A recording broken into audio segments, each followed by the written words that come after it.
Hello everybody, welcome to your monthly numerology here at Readings at the Round Table. I'm Jennifer. I've got the gangs all here today. Mouse, Mercury, Yasmin. It's awesome. It's an awesome time. Before I forget and before I get into, some of the astrology of everything that's going down in May, I want to remind you that I will be reading from 2 card decks for advice cards for numerology. One is the Goddess Guidance Oracle deck, and the other one is Moonology Oracle cards by Yasmin Boland.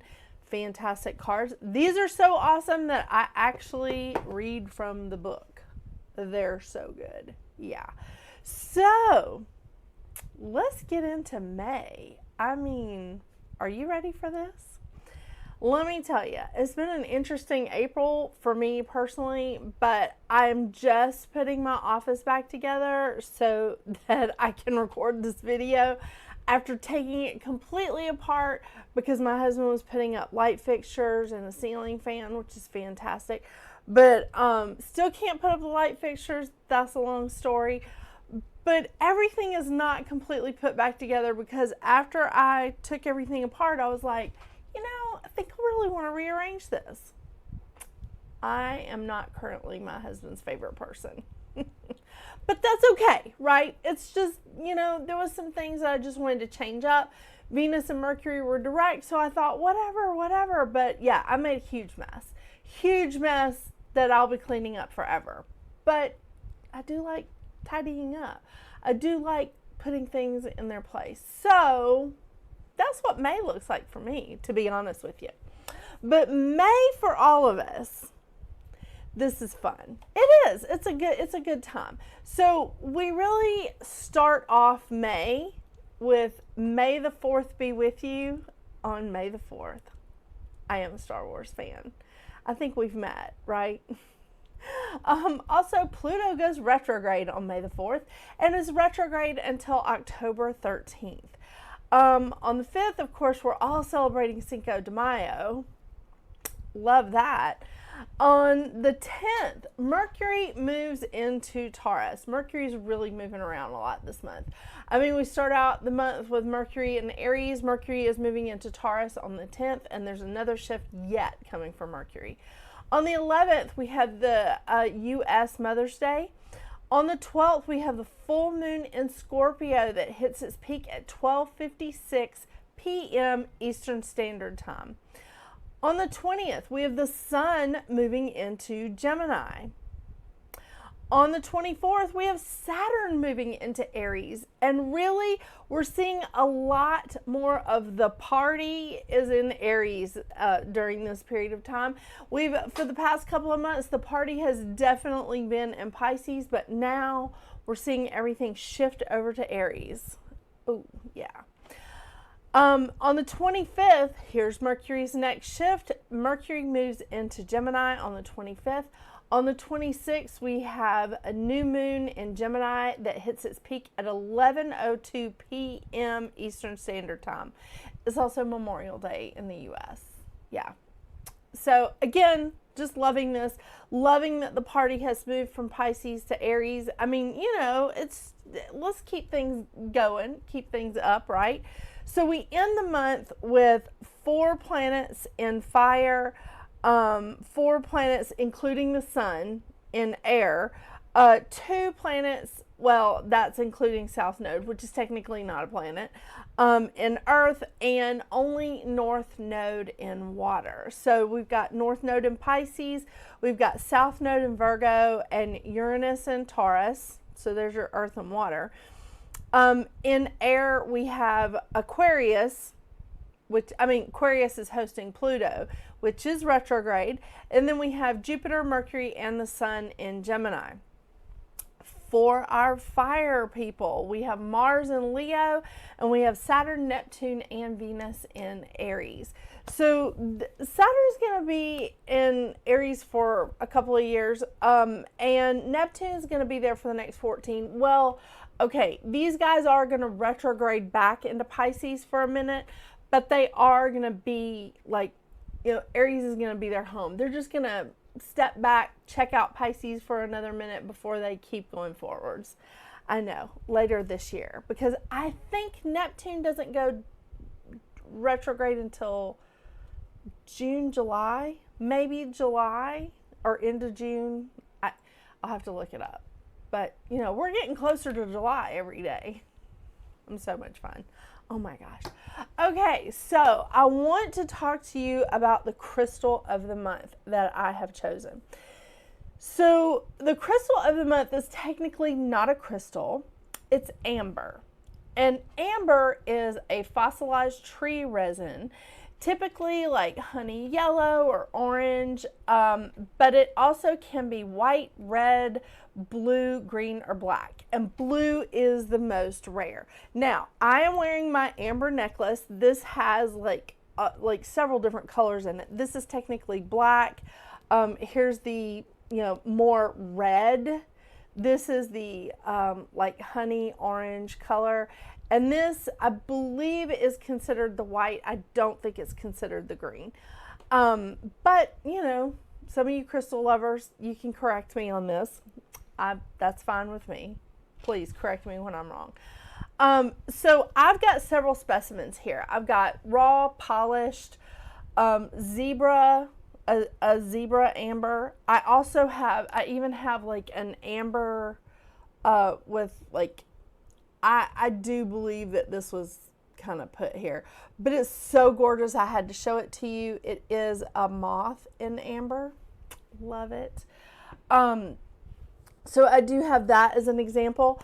I think amber is so fantastic because it cleanses and absorbs negative energy, which makes it fantastic for Reiki healers, for Reiki practitioners, because it keeps them from, it keeps the practitioner from absorbing the energy that they are clearing off of their clients. It's fantastic. So amber does absorb negative energy. It's supposed to help stimulate the body's natural healing process. Ancient times, or even just metaphysical people, spiritual people, believe that amber draws disease from the body, and it also helps absorb pain. Fantastic. This is a wonderful crystal for protection. It is associated with the solar plexus chakra, which is my favorite. But it can also work with the sacral. So, I mean, think about the sacral chakra as more like the orange color, and the solar plexus is that vibrant, bright yellow. And I definitely 100%. I use this for solar plexus work because solar plexus chakra is my favorite, but it also works well with the sacral chakra. And confidence. It symbolizes promises, wisdom, courage, purity. It awakens joy, energy, and motivation. It assists with depression and grief and seasonal affective disorder. Yeah, so it's fantastic. It has been used as an ancient manifestation tool. I'm going to say this right. An ancient manifestation tool to help you obtain your goals when you are really using it like intentionally. When you're really focused on it and you're using it intentionally and working with this stone. Stone, resin, crystal, you know what I'm trying to say. Historically, now I love this. All right. Historically, this was given to babies to help with teething. I've seen them tons, like on kids now. They're teething necklaces, but they're made of amber. They're amber beads. I love that. It was used to ward off the Black Death. Very interesting. And the ancient Chinese believed that when tigers died, its spirit became amber, and they nicknamed it the soul of the tiger. I just felt like we needed that. Going into May, I don't feel like Pluto being retrograde is like, completely horrible. I don't feel like any retrogrades are completely horrible. However, that Venus and Mercury retrograde combo that we had at the end of March and the beginning of April, that was unpleasant. So I don't know what it was like for the rest of you, but that was unpleasant for me. So I'm not like terribly upset about this Pluto retrograde, but I think that we need a little bit of like oof back in like our lives. I feel like this is a good time because we've got a lot of fire energy where we haven't had in a while. Like a lot of stuff has been in water for the past few months. And now we're moving into May where we have all of this energy in fire. And I think this is going to be great to sort of stimulate us, like help us just like jump in and move ahead. You still need to stop and think, okay? You still need to stop and think before you act. But this is a wonderful crystal, like to help us with our courage and our self-confidence. Because again, my favorite chakra, the solar plexus chakra, is personal power, inner strength, and intuition. That's a synopsis. That's not all of it, but that's the synopsis of it. And I think that using this stone to really help us with our solar plexus chakra, what is wrong with me today, is like wonderful. And it's a great crystal for us to take into May with us. Yeah, into this into this month of change. Let's do it. Are you ready? Are you ready for this? Okay, as I'm sitting here telling you all this stuff about this wonderful, like fossilized tree resin, I haven't actually shown it to you yet. So let me get my notes out of the way, and so that I can show you exactly what this lovely, lovely stone looks like.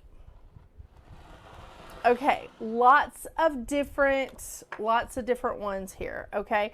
So first, these are the raw ones that I have. Quite lovely. I do like them. They're so lovely. And then when you break, and I did actually break one. When you break the raw ones, you can still see that on the inside, it's polished. See? Like it's really polished on the inside. By the way, these are very, very lightweight. Very lightweight. Because I thought this necklace was fake for like, I don't know, the first few months I had it. And I said something about it being fake until the man that my mom had gotten it from, that she had bought it from, and he was like, that's not fake. And I was like, oh my gosh. Yeah, just gorgeous. Okay, so here's some that's like more polished. And I have to give a shout out to this lovely, lovely lady at Heart, Soul, and Art here in Georgia. It's actually in Marietta. It's a metaphysical store not far from me. And this girl, her name was Jennifer. She helped me to pick these stones out. She was quite helpful. She was awesome. So these are the polished ones. This is so beautiful. This is what she introduced me to. This is a zebra. This is a zebra piece of amber. And they had so many different ones of these in the store. It was so lovely. I was like, I'm going to have to get some of those for my booth. That was awesome. Here's some of my my pieces that I'm actually getting ready to do a little project with. So isn't that a gorgeous piece of amber?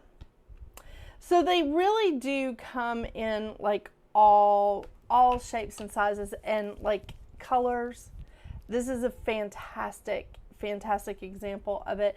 And then again, this, and I have this on my altar. I love this. This is so beautiful, so beautiful. All right, so there's your amber. There is your crystal of the month. So now we can sit back and go, all right, what does May have for your individual numerology?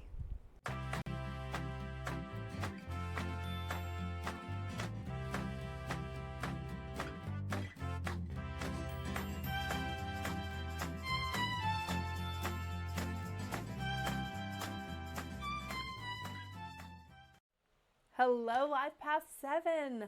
Oh my gosh, here we are almost halfway through the year, and May is upon us. Now let me tell you something, Life Path 7. May for you is going to be a 3-month. Now, I don't know why I'm getting this impression. I have several clients that are Life Path 7s. I mean, you know, I I got at least one of each of the life path numbers as my clients, minimum.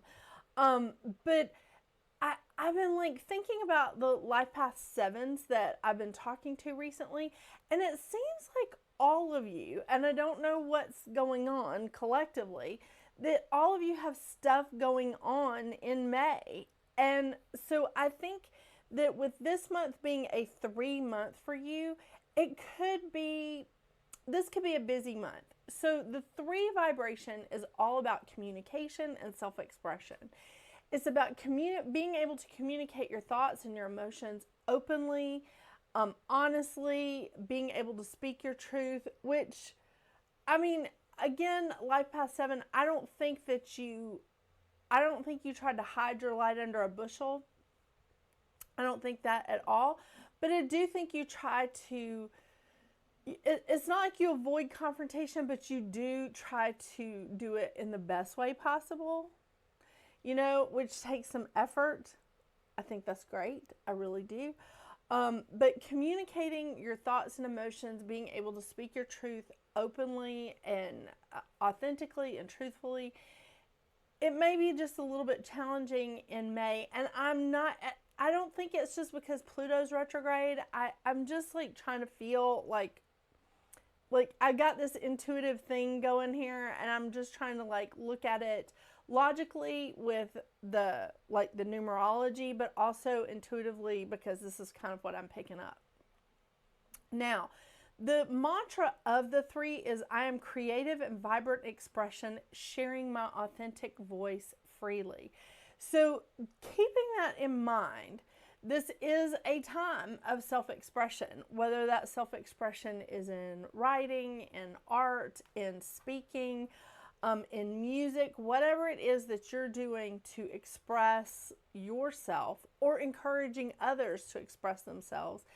This is something that also could take up a bit of time, because 3 is a very artistic and creative and imaginative vibration. It's also very cheerful, because how happy are you when you're doing something like creative, when you're doing something artsy, right? I mean, anytime, and I'm not even a very good artist. I'm not but when I'm doing something that I am enjoying in that spectrum of self-expression, I am very happy. I think most of us are. So keeping that in mind, because there's also going to be some family ups and downs this month. I don't know if everybody's starting vacations. I know school's getting out, so that's going to be a big change for us and our household.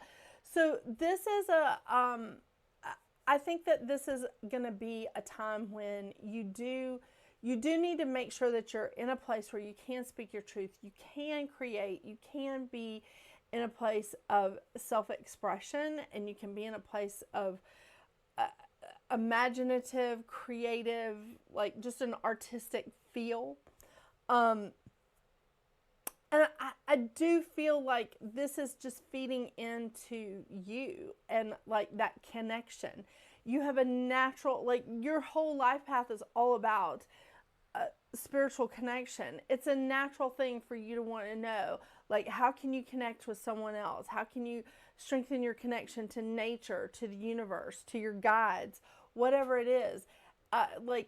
This is definitely, your whole entire life path is all about spiritual study. It's about a metaphysical expansion with yourself, and expanding your metaphysical knowledge.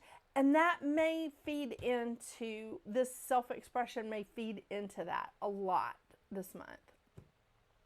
I think it's really great. I do feel like it's really great because you're all about insight and trusting your judgment.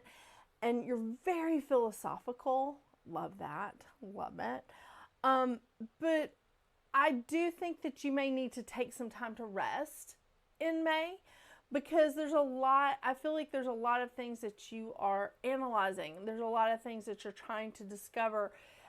And I feel like you being able to speak your truth in this month is going to really, it's going to be a key component. And I want to make sure that I remind you, because I always say this, whether we're in a 3-month or 3-year or whatever, freedom of thoughts and speech should not, and does not give you license to cause injury to others.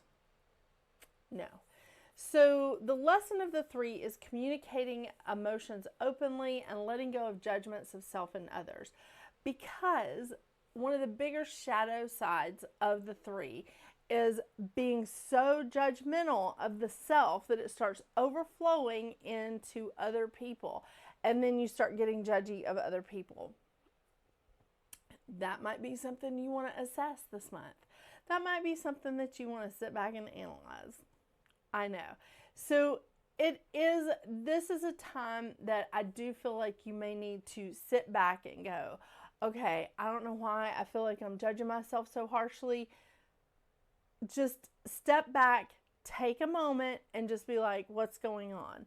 What's feeding this? Why do I feel like I need to judge myself harshly? And then maybe put a spin on that with some self-expression, even if it's just journaling. I mean, that's a great form of self-expression. It really is. So more of the shadow side of the 3 is when you're unable to speak your truth or communicate openly, that's when we start to see that vibration turn a little bit shady, and we start seeing like pessimism, getting gossipy, or just exaggerating because you're unable to speak your truth openly. So, you need to make it bigger so everybody can hear you. Yeah, it's a tough line. It is. I want to remind you of your shadow sides, which is self-imposed isolation, insecurity, self-doubt, running from problems and decisions. And I do feel like some of these shadow sides can feed into your shadow sides. So you might need to just check that out. Check that out in May. Be patient with yourself. Be patient with yourself. And honestly, every Life Path 7 I've ever met is very compassionate and very generous to other people. Let's make sure we are turning that on ourselves this month here at Life Path 7. Okay? Lots of stuff going on. Lots of moving wheels. Lots of parts here. Your mantra is, I am graceful spirit, finding insight, beauty, and peace all around me. Okay, what was that? Just a little reminder, I do have lots of cats. They're all over the place. And the lesson of the 7 is to make choices without retreating from others and finding answers within yourself and trusting them. Love it, love it, love it, love it. Okay, let's see what advice cards we get for you, because I know this has been a very different reading. I normally do numerology very to the point. It's all just very logical. But it's really interesting how the intuitive readings have started to bleed in to all my numerology. Isn't that interesting? What are you doing to me here, Life Path 7? Oh my gosh. Well, obviously throwing around cards. I mean, what is it? I have been cleaning up my office though. Yeah. I have less than a month to get my ducks in a row, to get my cats herded.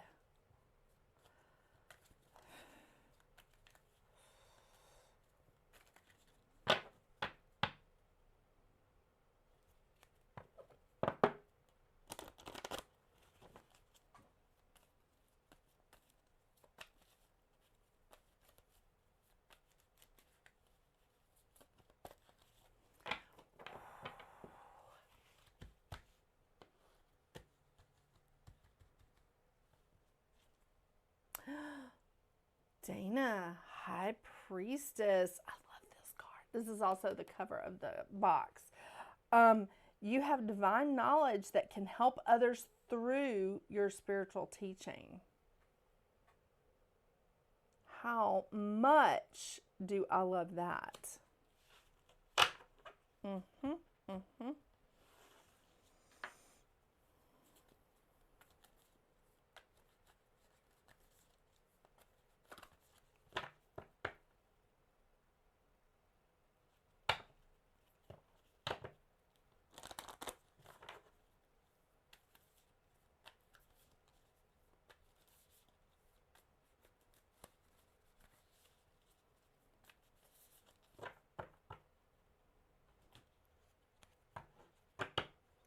I mean, what are you guys doing? You just keep scaring me because I move stuff around and now you have a new place to jump onto?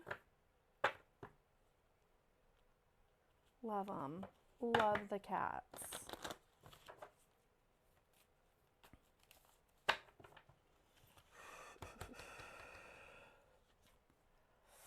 Ooh, full moon in Capricorn. The end of a tough cycle approaches. Now, that is interesting. That is interesting. And we are in a 9-year, by the way. I don't know if I've mentioned that 1 or 4,000 times this year, but, you know, just saying. Okay. The end of a tough cycle approaches. How hard are you willing to work for what you want? This card is reminding you that blah, blah, blah, blah. This card is reminding you that effort is required. Work issues may be about to come to a head when this card comes up. If you are wondering if you should stay in your job or leave, this card can be a strong sign to make an exit. The end of a rough time is forecast. This card also asks you to consider how ambitious you are and whether you're prepared to pull out all the stops to make your professional dreams come true without being ruthless. Indeed. With a love question, this card can be a call to face reality. Whatever situation you're asking about, making a plan will help. If your personal life is troubled, prioritize it more. Release control and trust the universe. Now, I'm going to tell you, I definitely think that you need to make time to rest. You need to make some time to, like, have a minute sometime in May. Like, have a couple of hours to yourself, an afternoon. If you can make it longer, great. If you can't, if you're like me and you're just like lucky to have that afternoon, do what you can. Do what you can. Good advice cards. Good advice cards. Thank you so much for joining me today, Life Past 7. I hope you have a wonderful and a merry month of May. And don't forget to watch my live show on Tuesday nights at 9 p.m. Eastern Standard Time. I keep just saying like 9 o'clock, like it would be a.m. or something. But 9 p.m. Eastern Standard Time. And until we see each other again, get out there and make your magic. Bye.